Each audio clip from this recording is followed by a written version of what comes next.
नमस्कार सभी को। चलिए सुनते हैं मशहूर लेखिका कृष्णा सोबती द्वारा रचित एक कहानी, मियाँ नसीरुद्दीन। मियाँ नसीरुद्दीन अपनी मसीहाई अंदाज से रोटी पकाने की कला और उसमें अपने खानदानी महारत को बताते हैं।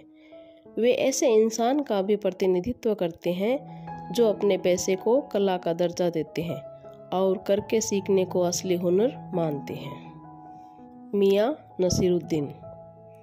साहबो, उस दिन अपन मटिया महल की तरफ से नए गुजर जाते तो राजनीति, साहित्य और कला के हजारों हजार मसीहों के धूम धड़ाके में नान बाइयों के मसीहा मियाँ नसीरुद्दीन को कैसे तो पहचानते और कैसे उठाते लुत्फ उनके मसीही अंदाज का। हुआ यह कि हम एक दोपहरी जामा मस्जिद के आड़े पड़े मटिया महल के गडैया मोहल्ले की ओर निकल गई। एक निहायत मामूली अंधेरी सी दुकान पर पटापट आटे का ढेर सनते देख ठिठके।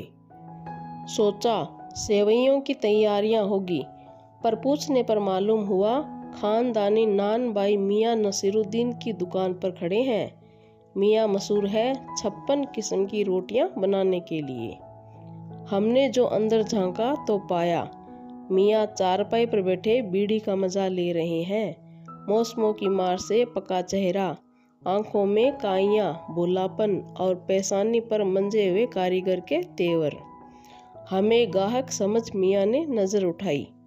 फरमाइए, झिझक से कहा। आपसे कुछ एक सवाल पूछने थे, आपको वक्त हो तो। मियाँ नसीरुद्दीन ने पंथ हजारी अंदाज से सिर हिलाया। निकाल लेंगे वक्त थोड़ा, पर यह तो कहिए आपको पूछना क्या है। फिर घूर कर देखा और जोड़ा, मियाँ कहीं अखबार नवीस तो नहीं हो? यह तो खोजियों की खुराफत है। हम तो अखबार बनाने वाले और अखबार पढ़ने वाले दोनों को ही निठल्ला समझते हैं। हाँ, कामकाजी आदमी को इससे क्या काम। खैर, आपने यहाँ तक आने की तकलीफ उठाई ही है तो पूछिए क्या पूछना चाहते हैं। पूछना यह था कि किस्म किस्म की रोटी पकाने का इल्म आपने कहाँ से हासिल किया। मियाँ नसीरुद्दीन ने आंखों के कंचे हम पर फेर दिए, फिर तरेर कर बोले, क्या मतलब? पूछिए साहब, नान भाई इल्म लेने कहीं और जाएगा क्या? नगीना साज के पास, क्या आईना साज के पास, क्या मीना साज के पास, या रफुगर, रंगरेज या तेली तंबोली से सीखने जाएगा? क्या फरमा दिया साहब, यह तो हमारा खानदानी पैसा ठहरा।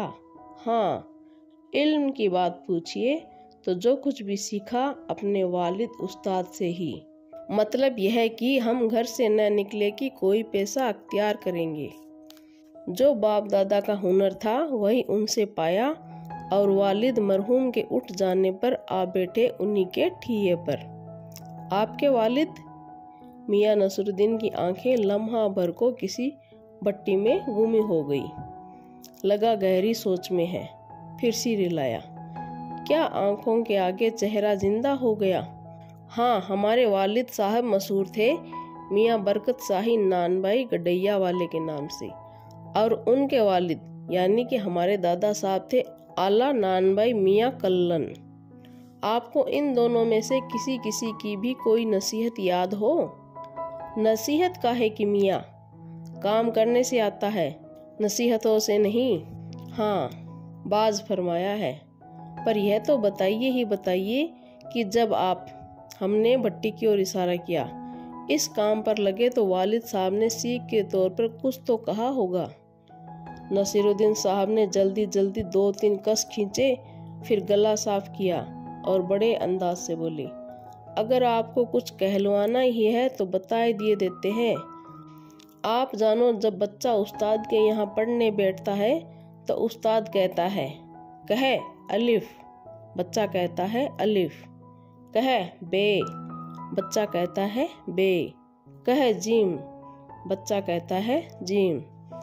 इस बीच उस्ताद जोर का एक हाथ सिर पर धरता है और शागिर्द चुपचाप परवान करता है। समझे साहिब, एक तो पढ़ाई ऐसी और दूसरी बात बीच में छोड़ सामने से गुजरते मीर साहब को आवाज दे डाली, कहो भाई मीर साहब, सुबह न आना हुआ, पर क्यों? मीर साहब ने सिर हिलाया, मियाँ अभी लौट के आते हैं तो बतावेंगे। आप दूसरी पढ़ाई की बाबत कुछ कह रहे थे ना? इस बार मियाँ नसरुद्दीन ने यूं सिर हिलाया कि सुकरात हो। हाँ, एक दूसरी पढ़ाई भी होती है, सुनिए। अगर बच्चे को भेजा मदरसे तो बच्चा न कच्ची में बैठा, न बैठा वह पक्की में, न दूसरे में, और जा बैठा तीसरे में। हम ये पूछेंगे कि उन 3 जमातों का क्या हुआ? क्या हुआ उन 3 क्लासों का? अपना ख्याल था कि मियाँ नसरुद्दीन नान भाई अपनी बात का निचोड़ भी निकालेंगे, पर वह हम ही पर दागते रहे। आप ही बताइए, उन 2-3 जमातों का हुआ क्या? यह बात मेरी समझ के तो बाहर है। इस बार शाही नानभाई मियाँ कल्लन के पोते अपने बचे कुचे दांतों से खिलखिला के हंस दिए। मतलब मेरा क्या साफ न था? लो साहिबो, अभी साफ हुआ जाता है, जरा सी देर को मान लीजिए। हम बर्तन धोना न सीखते, हम बट्टी बनाना न सीखते, बट्टी को आंच देना न सीखते, तो क्या हम सीधे सीधे नानबाई का हुनर सीख जाते? मियाँ नसरुद्दीन हमारी ओर कुछ ऐसे देखा कि उन्हें हमसे जवाब पाना हो। फिर बड़े ही मजे अंदाज में कहा, कहने का मतलब साहिब यह है कि तालीम की तालीम भी बड़ी चीज होती है। सिर हिलाया, है साहिब, माना। मियाँ नसरुद्दीन जोश में आ गए। हमने न लगाया होता खोमचा तो आज क्या यहाँ बैठे होते? मियाँ को खोमचे वाले दिनों में भटकते देख हमने बात का रुख मोड़ा। आपने खानदानी नानभाई होने का जिक्र किया, क्या यहाँ और भी नानभाई है? मियाँ ने घूरा, बहुतेरे, पर खानदानी नहीं। सुनिए, दिमाग में चक्कर काट गई एक बात। हमारे बुजुर्गों से बादशाह सलामत ने यूं कहा, मियाँ नानभाई कोई ऐसी चीज खिला सकते हो? हुक्म कीजिए जहां पना। बादशाह सलामत ने फरमाया, कोई ऐसी चीज बनाओ जो न आग से पके न पानी से बने। क्या उनसे बनी ऐसी चीज? क्यों न बनती साहिब, बनी, और बादशाह सलामत ने खूब खाई और खूब सराई। लगा हमारा आना कुछ रंग लाया चाहता है। बेसब्री से पूछा, वह पकवान क्या था? कोई खास ही चीज होगी? मियाँ कुछ देर सोच में खोए रहे। सोचा पकवान पर रोशनी डालने को है कि नसरुद्दीन साहब बड़ी रुखाई से बोले, यह हम नहीं बतावेंगे, बस आप इतना समझ लीजिए कि एक कहावत है न कि खानदानी नानभाई कुएं में भी रोटी पका सकता है। कहावत जब भी गाड़ी गई हो, हमारे बुजुर्गों के कर्तव्य पर ही पूरी उतरती है। मजा लेने के लिए टोका, कहावत यह सच्ची भी है कि? मियाँ ने तरेरा, और क्या झूठी है? आप ही बताइए, रोटी पकाने में झूठ का क्या काम? झूठ से रोटी पकेगी? क्या पकती देखी है कभी? रोटी जनाब पकती है आंच से, समझे? सिर हिलाना पड़ा, ठीक फरमाते हैं। इसी बीच मियाँ ने किसी और को पुकार लिया, मियाँ रहमत, इस वक्त किधर को? अरे वह न आई रुमाली लेने, शाम को मंगवा लीजो। मियाँ, एक बात और आपको बताने की जहमत उठानी पड़ेगी। मियाँ ने एक और बीड़ी सुलगा ली थी, सो कुछ फुर्ती पा गए थे। पूछिए। अरे बात ही तो पूछिएगा, जान तो न ले लेवेंगे? उसमें भी अब क्या देर, 70 के हो चुके। फिर जैसे अपने से ही कहते हो, वालिद मरहूम तो कूच किए 80, पर क्या मालूम हमें इतनी मोहलत मिले न मिले। इस मजमून पर हमसे कुछ कहते न बन आया तो कहा, अभी यह जानना था कि आपके बुजुर्गों ने शाही बावर्ची खाने में तो काम किया ही होगा। मियाँ ने बड़ी बेरुखी से टोका, वह बात तो पहले हो चुकी न? हो तो चुकी साहिब, पर जानना यह था कि दिल्ली के किस बादशाह के यहाँ आपके बुजुर्ग काम किया करते थे। अजी साहिब क्यों बाल की खाल निकालने पर तुले हैं? कह दिया न कि बादशाह के यहाँ काम करते थे, सो क्या काफी नहीं? हम खिसियानी हंसी हंसी, है तो काफी, पर जरा नाम लेते तो उसे वक्त से मिला लेते। वक्त से मिला लेते? खूब। पर किसे मिलाते जनाब आप वक्त से?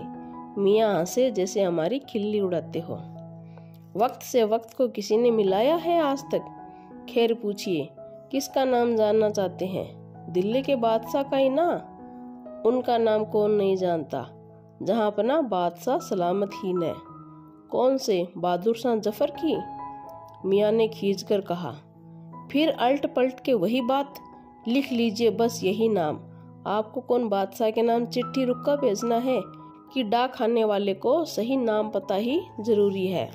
हमें बिटर बिटर अपनी तरफ देखते पाया तो सिर हिला अपने कारीगर से बोली, अरे ओ बब्बन मियाँ, भट्टी सुलगा दो तो काम से निपटे। यह बब्बन मियाँ कौन है साहिब?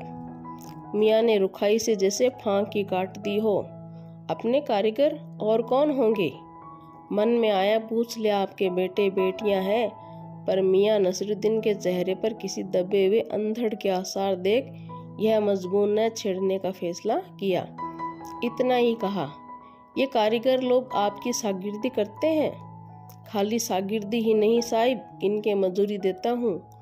2 रुपये मन आटे की मजूरी, 4 रुपये मन मैदे की मजूरी। हाँ, ज्यादातर भट्टी पर कौन सी रोटियां पका करती है? मियाँ को अब तक इस मजमून में कोई दिलचस्पी बाकी न रही थी, फिर भी हमसे छुटकारा पाने को बोले, बाकरखानी, सीरमाल, तापतान, बेसनी, खमीरी, रुमाली, गाँव, दीदा, गाजीवान, तुनकी। फिर तेवर चढ़ा हमें घूर कर कहा, तुनकी पापड़ से ज्यादा महीन होती है। महीन? हाँ, किसी दिन खिलाएंगे आपको। एकाएक मियाँ की आंखों के आगे कुछ कौंध गया। एक लंबी सांस भरी और किसी गुमशुदा याद को ताज़ा करने को कहा, उतर गए वे जमाने और गए वे कदरदान जो पकाने खाने की कदर करना जानते थे। मियाँ अब क्या रखा है, निकाली तंदूर से, निगली और हजम।